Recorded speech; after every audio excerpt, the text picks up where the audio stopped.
As a successful female leader, I'm wondering if you could share some advice or lessons learned to women who might be early or starting out a career in technology in our industry.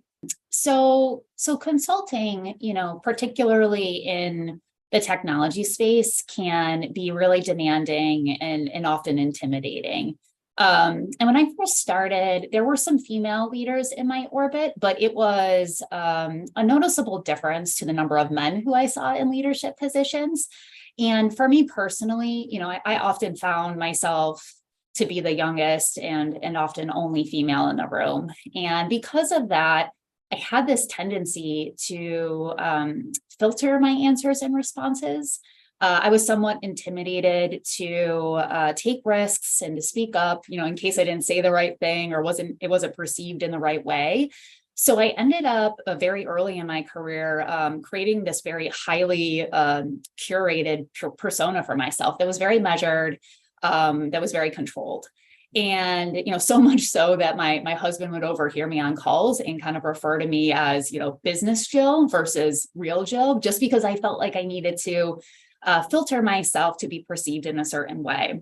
And it took me a couple of years, but eventually I came around to the fact that, being the youngest person in the room or being the only woman in the room was not something that I should shy away from, but it was something that I could use to my advantage. It brought and gave me a unique perspective that others weren't able to bring to the table. So I started embracing my voice as a young female leader, growing my confidence and really bringing more of, my authentic self to work, to the point where, business Jill and personal Jill just really, became Jill.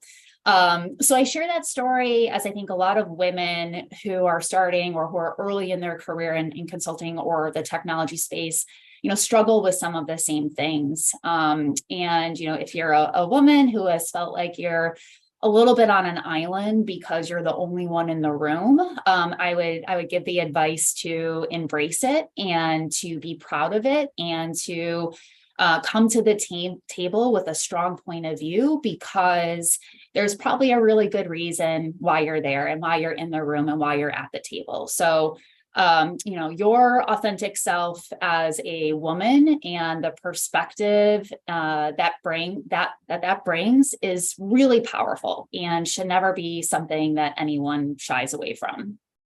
Thank you for that sage wisdom for not only, someone early in our career, but I think for all women to embrace that authentic self. And business Jill is the authentic Jill. And, certainly huge kudos and respect to you for everything that you've done in your career, and also, for clients, we see it as well. So thank you for that insight. And thank you, Bonnie. And same goes to you. We've had the opportunity to get to know each other over the last couple of years, and I have truly loved watching your success with Raven and all of the amazing things that you've been able to do.